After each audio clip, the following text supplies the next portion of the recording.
What's up, everybody? Today, I need to get that cab off. I've kind of got a plan for it. So, for Father's Day, the family, my kids and my wife all pitched together and bought me some of the tools and things that I need to keep going on the truck that I had in the cart on Amazon. I'll show all that stuff here in a little bit.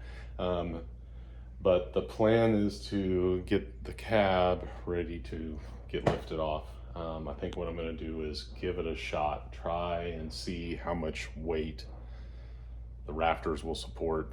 If I feel like it's going wrong, I'm just going to set it back down. But right now it's the best shot I got. So what I'm doing today is I want to get the doors off, get those off and out of the way. Anywhere I can save weight, I want to do that. So I'm going to pull the doors off. I'm going to pull the steering column out. So the steering column is going to come out of the firewall there. Everything's loose off of the frame. Brody and I got that all loose when we were working on it last time.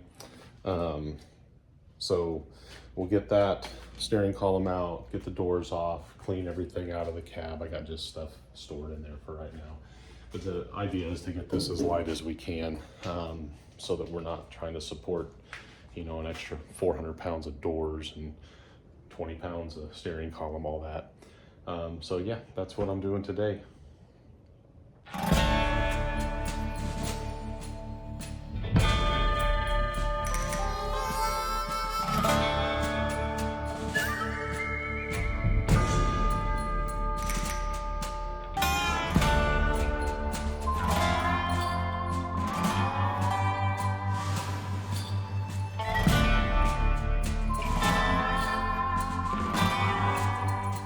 One door's off, let's do the other side.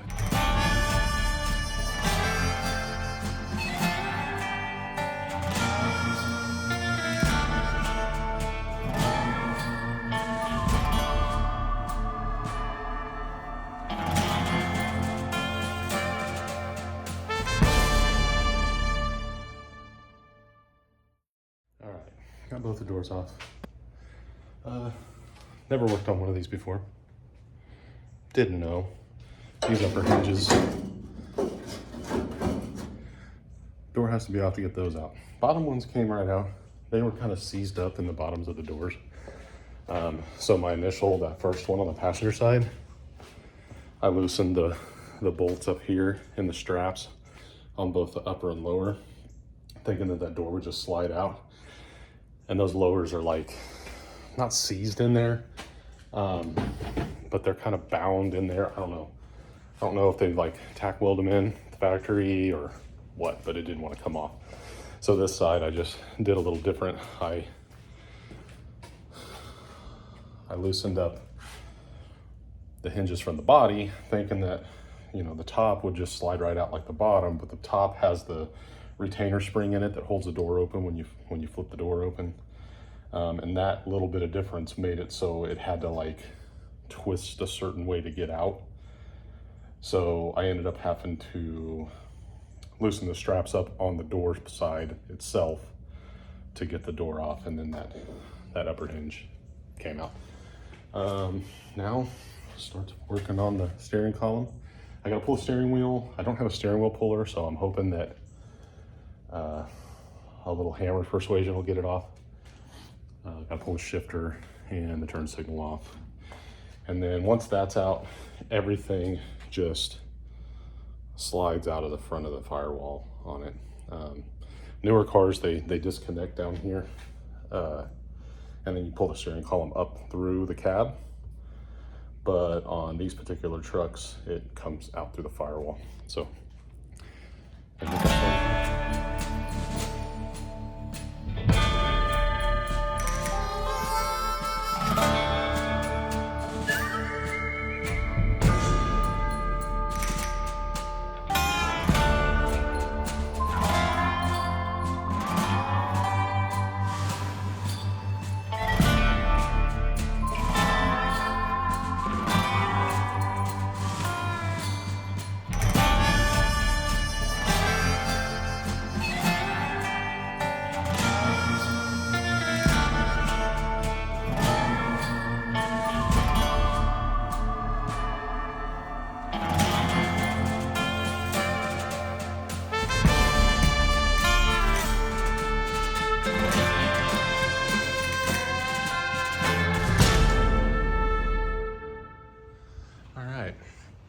So I got the steering column out.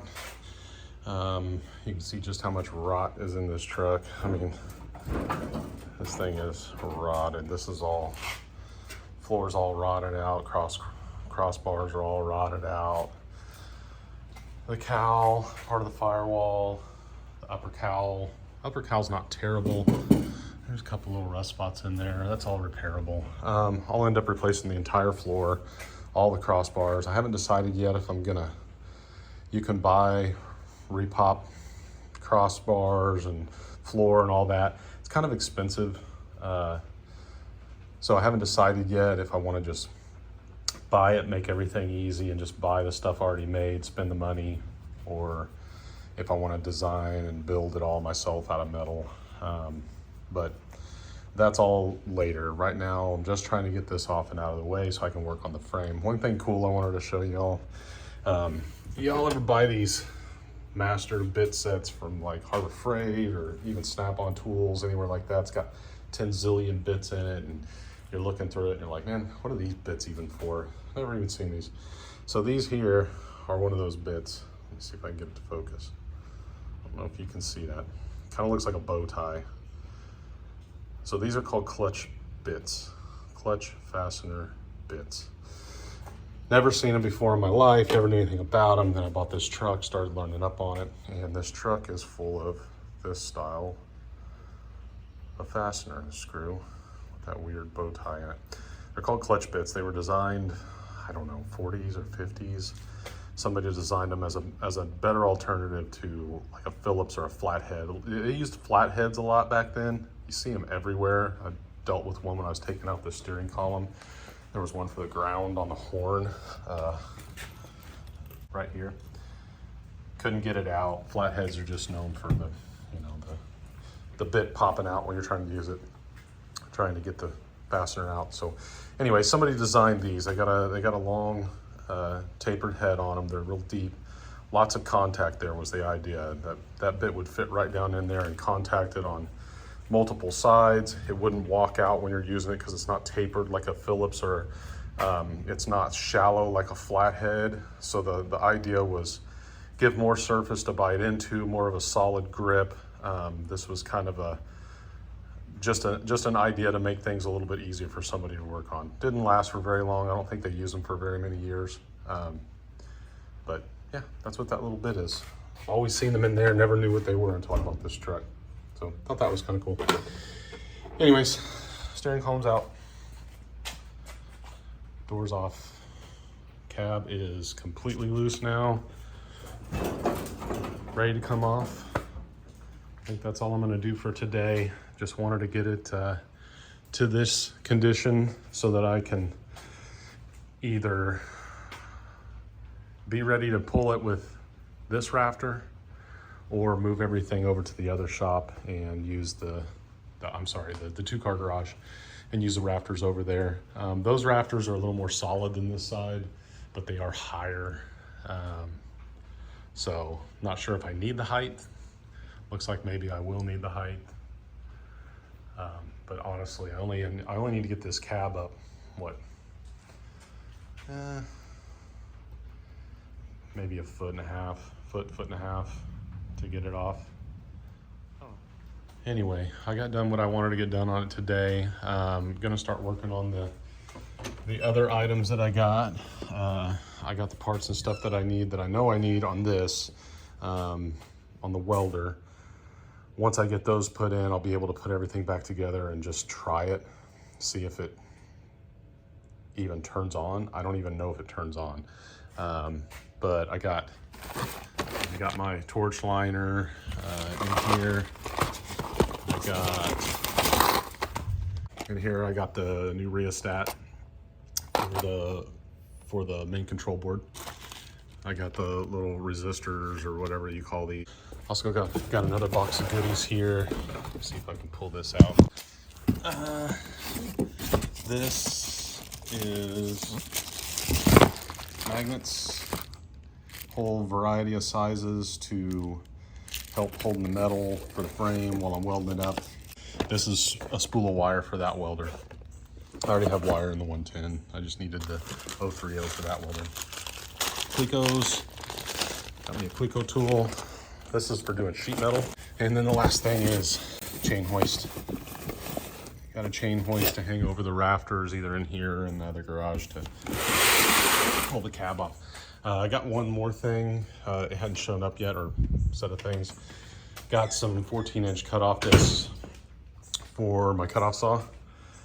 And I'll use that to cut the frame rails, get the angles right, get them nice and tight, cut the angles and weld everything up to do that, the back half of that frame. But I think we made good progress today. That's gonna be it for now. I'll let you know, maybe I'll shoot a video when I'm working on the welder. I don't know how much of that's gonna be worth watching, considering it's just gonna be trying to get it cleaned up and put back together and test it out to see if it even works. But if I feel like it was something worth watching, I might post that too. Anyway, that's it for today. Thanks for watching. Thank a veteran. Freedom isn't free. Have a great week.